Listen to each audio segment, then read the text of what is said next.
Hello and welcome to the Halo Forge Epidemic. This is Oakley HiDef and I'm here with TOMLIDS and we're going to be bringing you part 2 in Building Origins 4. So here you can see, where we had part 1, so go ahead and check the video if you missed that out. What we did is we built the first section where the spawn is going to be back here for the humans, and then they move into cafeteria, and here's going to be the box representing the extent to where this first area is. So you're going to be hemmed in here, and then this is going to explode, allowing you to move on to the next area. Next area, as you can see, now has walls to it, so we're continuing the theme of having slanted walls, which, makes it seem like you're inside a ship because, of course, it's slanting up. The top of the ship is larger. And instead of putting them straight up and down, we put them sideways. That way we're more efficient with our budget. And then the design for this map, basically what we wanted is more CQC.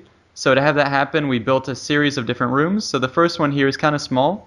This might be where we'll stick, a small armory where you can resupply. Next we have a middle room that spawns here. And then over on the back side, we're going to kind of mirror what we had on the other side, which is a small room. And Tom, if you want to sort of show people what the intent behind this is.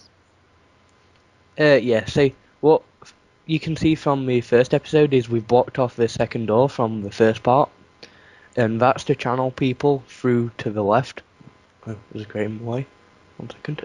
And if you do this sort of S shape, we're trying to channel zombies round this way to change gameplay and make it so you know roughly which way zombies are going to be coming, but they can change up their own gameplay. Yeah, so But they'll obviously, be yeah, like obviously added now cover. you can't. It's not necessarily an S, but we'll put barricades and stuff to force people to go into the S Tom just showed. And then back here, this is another area.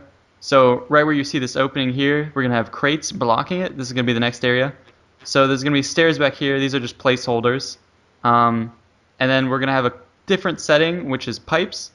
And what's really cool about this is if you move closer, it's going to be really intricate. So you can see if Tom's a zombie, I can't really shoot at him. It's really hard, and to move around, you're going to have to crouch. So it's going to be some cool gameplay where, you can't really see what's going on until the zombies are right in your face.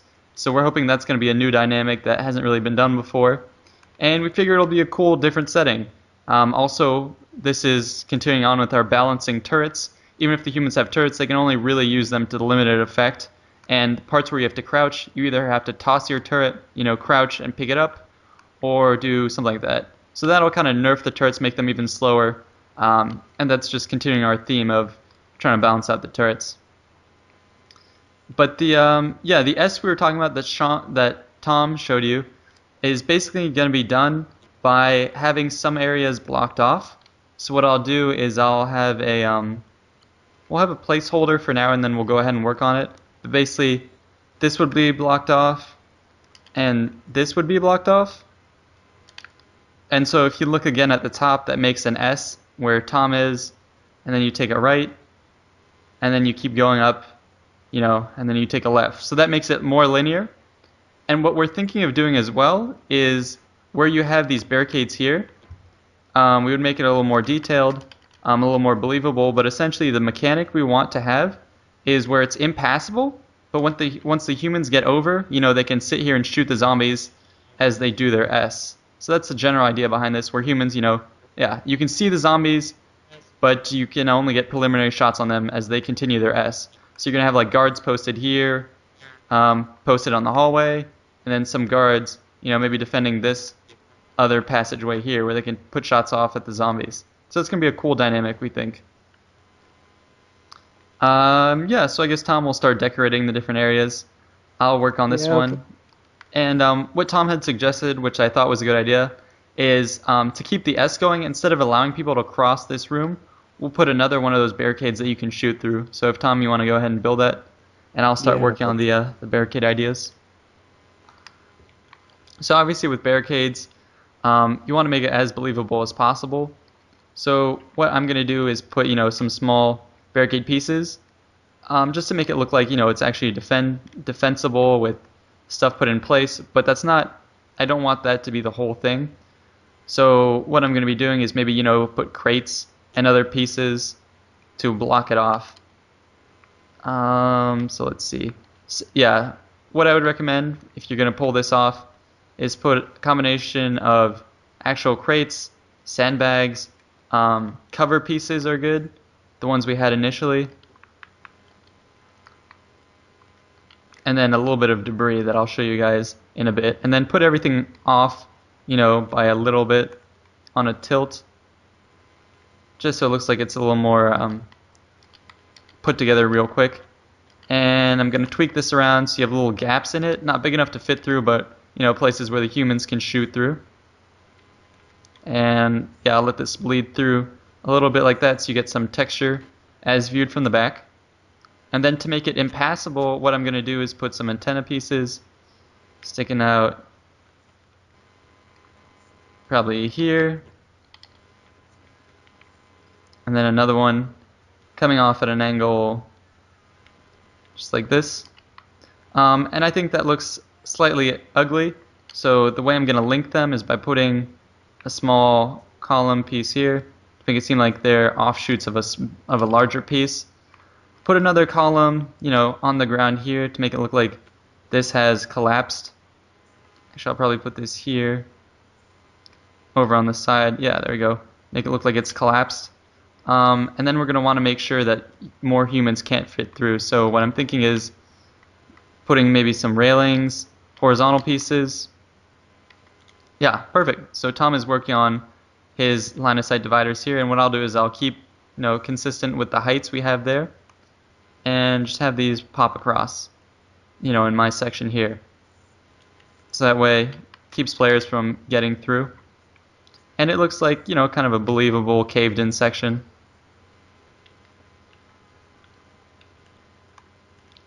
It's going to be a little difficult to get this all to work in terms of properly blocking it off. So let's see, we're probably going to want another satellite piece here. It's hard to pull off debris because you don't want to use too much junk to where it looks real cluttered. You want to have kind of an organized chaos type of deal going. So I'm going to put maybe a small column piece dangling off, maybe like this. See, it's a little difficult to make that work, but I think that looks pretty good. Hemmed in like that, and because that piece is vertical, I think I'm going to put this one vertical here as well, leaning against that. So yeah, I think that makes for a pretty cool looking barricade. I'm guessing you can get through this, so what I'm going to do is put this on a tilt as well. And I think that looks pretty good. So I'll take a look from the other side, see how we're faring. And that looks alright actually from this side. This piece over here is kind of sticking out too much, so let's see how this looks. Looks good. And I think what we could use at this point is maybe a little bit of debris. So you might not see rocks in here, because we're indoors, but what you can do is try and simulate a little bit of texture, a little bit of debris in the area. Just like that. It changes it up, makes the floor look a bit dirty. There you go, makes the debris look a little more believable. And I think this looks like a pretty convincing barricade that you can still, look and shoot through. So that's going to be the version on this side. And we're going to have to do another one over here.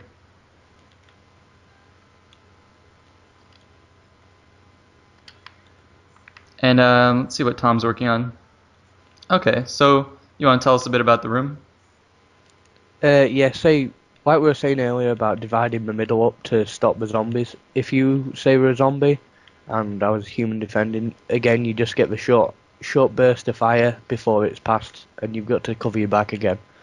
So, along with that effort we were on about, you've got to be really watching your back because you could be covering what zombies are yet to come, but there could be some already past that you've missed or managed to dart past you. Yeah, so the idea behind having these barricades is to force zombies to go in the S, but it still allows humans to catch glimpses of them and, tell their teammates when the zombies are coming, which adds to the theme, the gameplay, makes it a little more intense.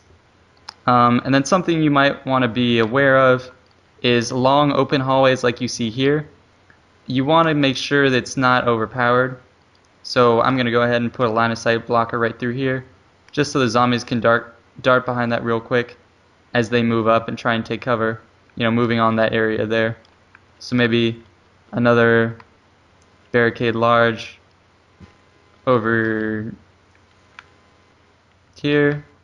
And this one I think I'll put maybe here. This one I want to make sure zombies can run around both sides just so they're not as funneled. Actually, this one goes better here. And then this barricade large, we'll put it off maybe right here.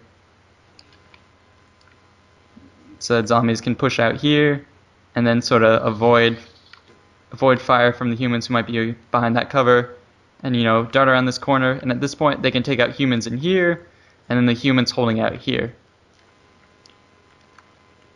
Say on the flip side to that, what Oakley just said, the humans could also use it to try and defend against the zombies, not just for the zombies to try and push up on the humans. Yeah, so actually I'll move this over a little bit. So you can have human here, human back there covering them. So what we're trying to do with this area of the map is have humans defending each other. And yeah, so I'll go ahead and finish this. Tom, you'll finish your area. And that'll be about it for this section of the map.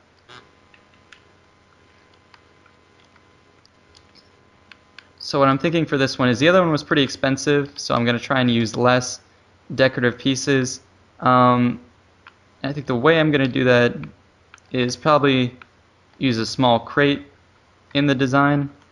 Or actually what I could do is I'm thinking over on this side, we have a lot of junk piling up.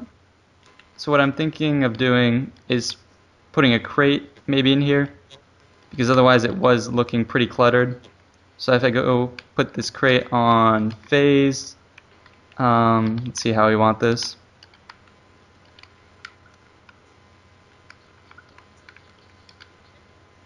It's a little tough when you already have all the pieces here, but essentially I want our crate maybe standing up right next to this barricade piece here, off at an angle, kind of like that. Then I'll go ahead and bring this piece back, bring the small rock back, bring the cover piece to slide through here, and then what I can do at this point is bring back some of the debris we had, making sure no one gets through.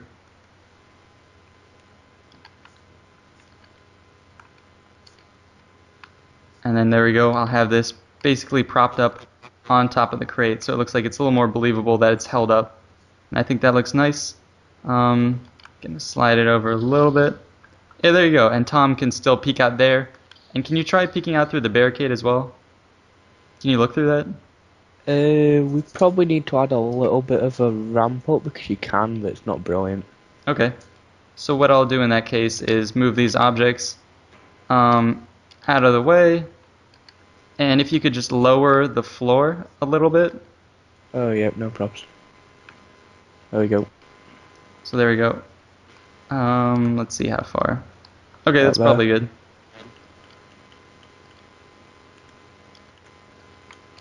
Yeah, if that's about to where it was before that, it's great. I'll just check. Yeah, it was. Alright, and can you still see through the barricade now? I'll just have a look. Hold on, let me drop this first. I want the crate to be lowered as well. Okay. Okay, let me check to make sure. Where are you referencing this off of? Oh, okay. Just what I built in here. Right here. Okay. And yeah, I can see. Perfect. Say, if you step back, you can see. But when you get closer, the top's in your face, so you've got to like stand back a little bit to shoot. Okay, so it needs to be lowered a bit, you'd say? Yeah, lowered a touch. How's that? In fact, it has to probably go up about a little bit. I'll just shift it up a sec. That there. Pull the floor up. No, that's way too high. Oh no, now the floor. Yeah, that's fine. That works? Yeah, that's perfect. Okay. Yeah, so that's the kind of adjustments you guys want to do on the fly. See if you want to jump over here and have a look. See what's up. Yeah, I'll go ahead and drop this cover piece here, and then bring our railing down as well.